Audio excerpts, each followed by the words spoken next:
Hello tout le monde, j'espère que vous allez tous et toutes très bien. Aujourd'hui on se retrouve avec beaucoup d'amour car on va parler Saint-Valentin. Alors en effet la Saint-Valentin c'est dans quelques jours, une semaine environ, et c'est vrai que parfois on peut se poser la question comment est-ce que je vais me maquiller pour l'occasion. C'est pourquoi aujourd'hui j'ai décidé qu'on parle un petit peu indispensable beauté, indispensable maquillage.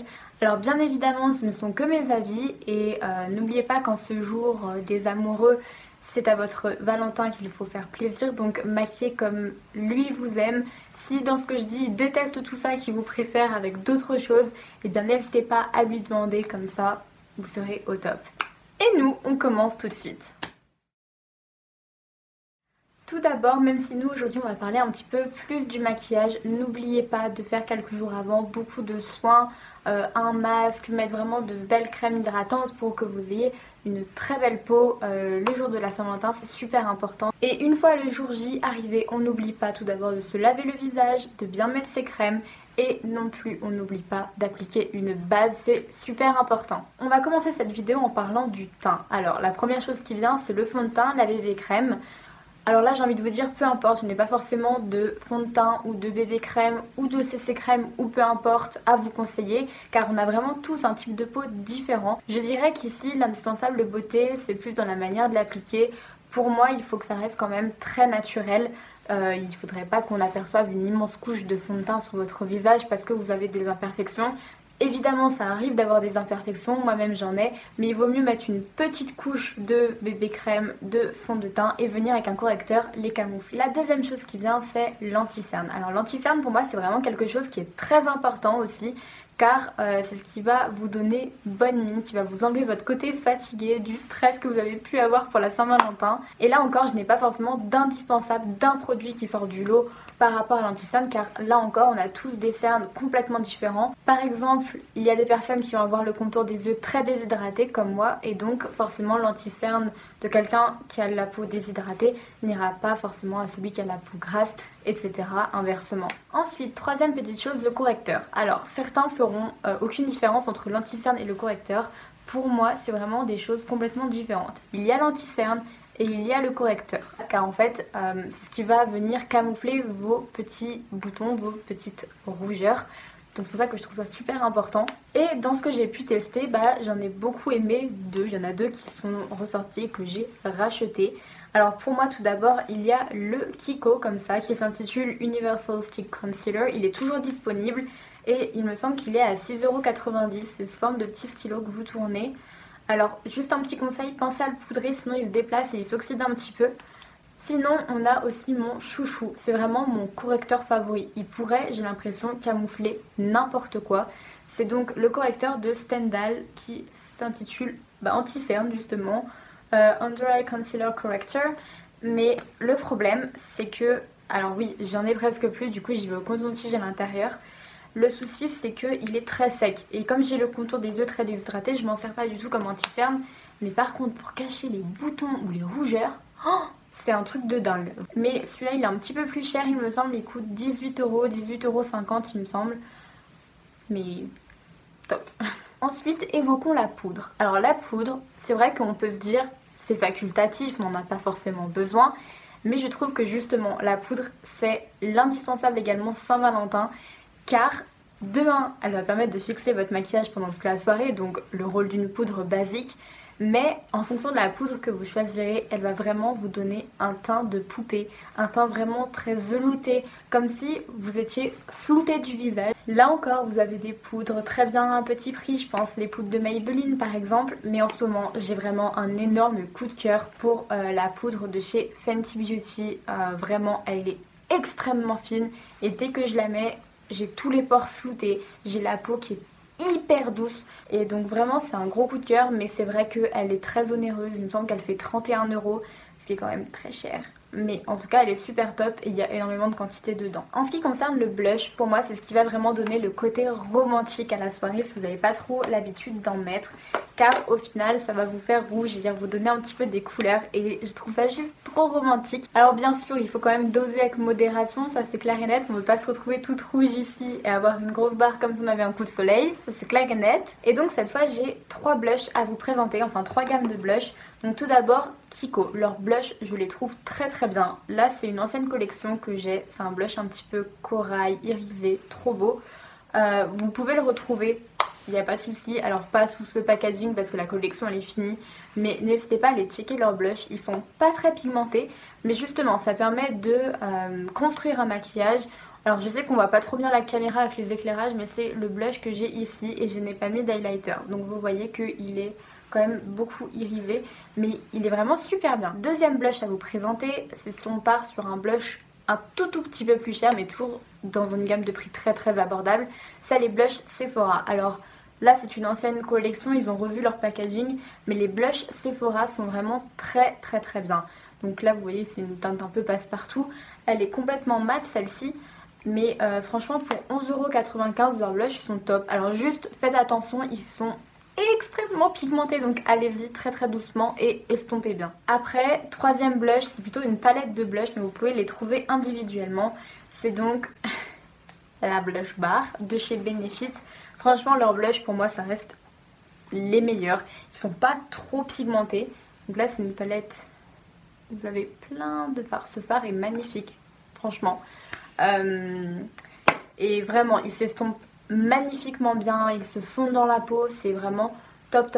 Ici on passe à l'highlighter, j'ai très envie de vous dire, on peut s'en passer, clairement on peut se passer de l'highlighter, mais si je devais choisir un indispensable au niveau du visage, ça serait de mettre l'highlighter juste au niveau de l'arc de Cupidon pour que votre chéri voit que votre bouche et qu'il ait trop envie de vous dévorer, de vous manger votre bouche.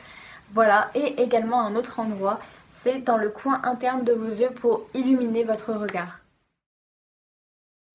Ensuite, après le teint, on va passer au regard. Alors le regard pour moi c'est vraiment quelque chose qui est important parce que après la bouche ou avec la bouche, peu importe, c'est ce que votre Valentin va regarder. Alors au niveau du fard à paupières, quelle couleur est-ce qu'on peut mettre? Alors la première chose qui nous vient à l'esprit c'est de mettre du rose, du rouge, et pour ça la palette qui correspond le plus, je pense que c'est la New Nude de chez Huda Beauty, puisqu'elle est vraiment que dans les teintes roses. On a des mats, des paillettes, des irisés, enfin multi-réfléchissants.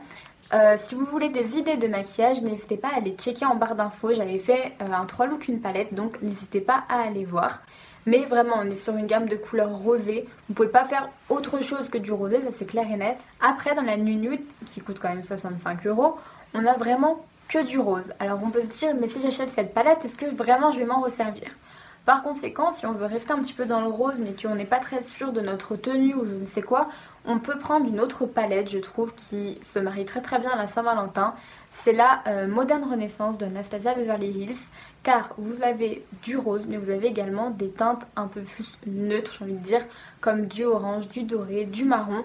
Donc ce qui fait que cette palette, vous pourrez la réutiliser complètement. Si vous préférez donc les choses un petit peu plus nude, pour moi il y a aussi la Soft Glam de chez Anastasia Beverly Hills qui se marie très bien pour l'occasion, clairement. Là aussi on a une majorité donc de couleurs un petit peu neutres, mais on a également quelques roses. On a un vieux rose ici, un rose un petit peu plus bonbon là, et puis un rose un petit peu violet juste ici. Sinon le reste sont vraiment des teintes vraiment très neutres que vous pourrez réutiliser dans la vie de tous les jours, et même pour un maquillage de Saint-Valentin ça peut être canon. Pour être totalement transparente, totalement franche avec vous, si j'avais un Valentin pour la Saint-Valentin, j'en ai jamais eu, j'ai jamais passé la Saint-Valentin avec quelqu'un, mais si jamais je devais m'imaginer un rendez-vous, je pense que je n'utiliserais même pas ces palettes. Aucune. Je pense à la rigueur que je prendrais, histoire de, un fard marronné, mais même pas dans une palette de ce niveau-là, hein, un fard tout banal, un petit peu marronné ou orangé, avec seulement, et je dis bien seulement, un trait de liner. Parce que le liner, c'est ce qui va vraiment vous donner ce côté œil allongé, œil en amande, œil de chat. L'eyeliner pour moi c'est vraiment le must-have de la Saint-Valentin, le must-have du romantique, du glamour. Donc pour moi, misez sur l'eyeliner. Je sais que ça peut être très difficile à faire quand on n'a pas l'habitude d'en faire. C'est pourquoi je fais cette vidéo également en avance. Comme ça, vous pouvez vous entraîner, vous pouvez tester. Je commence à avoir les... comment on dit? Les fourmis dans les pieds. Ce qui vient en toute logique après le liner, ce sont les cils, donc le mascara. Et là je trouve que c'est vraiment très important également de choisir un bon mascara qui va vous allonger les cils. Je ne suis pas forcément pour les faux cils lors de la Saint-Valentin, car c'est quelque chose, quand c'est pas très naturel ou pas très bien collé, qui fait pas forcément très glamour, très simple, parce que c'est vrai qu'en général les hommes ils aiment la simplicité, mais encore ça c'est chacun c'est personnel. Alors vraiment que vous trouviez des fossiles vraiment très naturels, enfin il n'y a aucun souci, mais faites quand même attention. Et là encore pour le mascara, c'est vrai qu'on a tous des styles différents. Alors moi je sais que personnellement mon chouchou c'est le Better Than Sex, ça fait des années que je le rachète, mais malheureusement il est vraiment très cher et c'est vrai que 24,50 € pour un mascara, ça fout un petit peu les boules. Et j'ai trouvé un équivalent, pour moi c'est exactement la même chose mais en petit prix. Il s'agit du Seal Sensational de Maybelline, qui est tout rose également. La brosse elle est vraiment différente par contre parce qu'elle est un petit peu incurvée comme vous pouvez le voir, mais elle fait exactement le même effet que le Better Than Sex. Et ensuite on va parler des sourcils. Alors les sourcils c'est vrai que ça peut être compliqué et je sais pas trop de quoi je parle parce que c'est vrai que moi mes sourcils naturellement ils sont géniaux, enfin désolée pour la modestie mais vraiment mes sourcils c'est ce que je préfère chez moi au naturel. Donc si jamais vous n'aimez pas trop vos sourcils, je vous conseille quand même d'aller les faire chez une esthéticienne. Mais après si vous avez des sourcils vraiment très corrects et que vous avez juste à les remplir, à combler les petits trous, pour moi il y a des crayons qui sont vraiment géniaux et on peut faire ça toute seule. Et on en vient donc maintenant à la bouche. Alors la bouche pour moi c'est vraiment là où je mettrais l'accent, je mettrais le paquet, pas trop charger les yeux, faire juste un creux de paupière et vraiment tout mettre sur la bouche. Mais là encore il y a plusieurs questions qui se posent. Est-ce que je mets du mat? Est-ce que je mets quelque chose de plus glossy? Quelle couleur je mets? Alors c'est vrai que même moi je suis un petit peu partagée au niveau des indispensables. Je dirais pas que le mat c'est l'indispensable et que le glossy c'est l'indispensable, j'en sais rien. C'est vraiment selon votre make-up que vous voulez faire, ce que vous préférez. La seule chose que j'ai à vous dire c'est que on peut très bien mettre un mat pour la Saint-Valentin, mais il faut faire super attention. Pour moi si on met un mat, il faut vraiment que le rouge à lèvres soit sans transfert. Parce que de un, si vous embrassez votre chéri, ça va être la cata. Il va en avoir partout. Bon après s'il accepte, tant mieux. Et de deux, imaginez-vous que vous alliez au restaurant. Vous pouvez très bien ne pas aller au restaurant, vous pouvez très bien aller au cinéma, manger du popcorn, boire un coup. Vous mangez une barbe à papa ou une pomme d'amour ou tout ce qui est comme ça.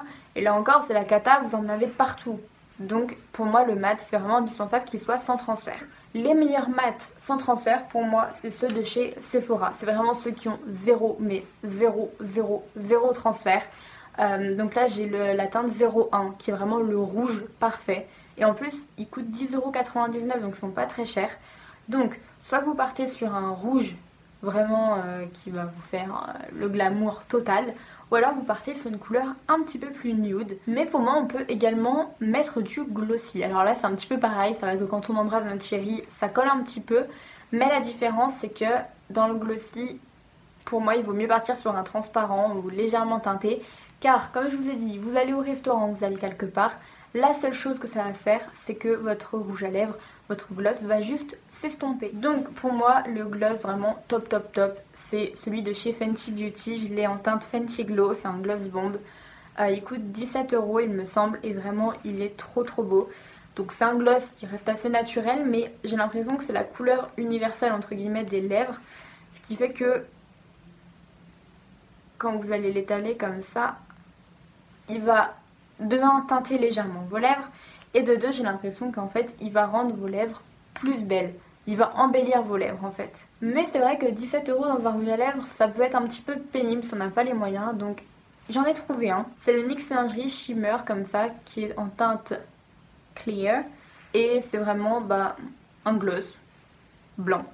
Enfin blanc, transparent. Donc voilà, on le voit pas sur ma main, c'est celui que j'ai aujourd'hui. Et franchement il est vraiment super joli. Je sais pas si vous voyez ce que je veux dire, mais quand on met du gloss, si ça s'estompe, si ça part, c'est pas aussi grave que d'avoir je sais pas un trou de rouge à lèvres rouge ou ce genre de choses. Donc c'est vrai que peut-être que le gloss c'est vraiment la meilleure des solutions en fonction de l'activité que vous allez faire. J'en ai enfin fini avec cette vidéo, j'espère qu'elle n'a pas été trop longue. Je vais essayer vraiment de la raccourcir au maximum pour que ça ne soit pas trop long à regarder. En attendant, si cette vidéo vous aura plu, n'hésitez pas à me le dire et à me laisser un petit pouce en l'air. N'hésitez pas non plus à me dire ce que vous allez porter pour la Saint-Valentin, comment vous allez vous maquiller. N'hésitez pas non plus à appuyer sur le petit bouton s'abonner qui doit être juste ici. Et puis moi je vous dis à la semaine prochaine à la même heure. Bisous, ciao.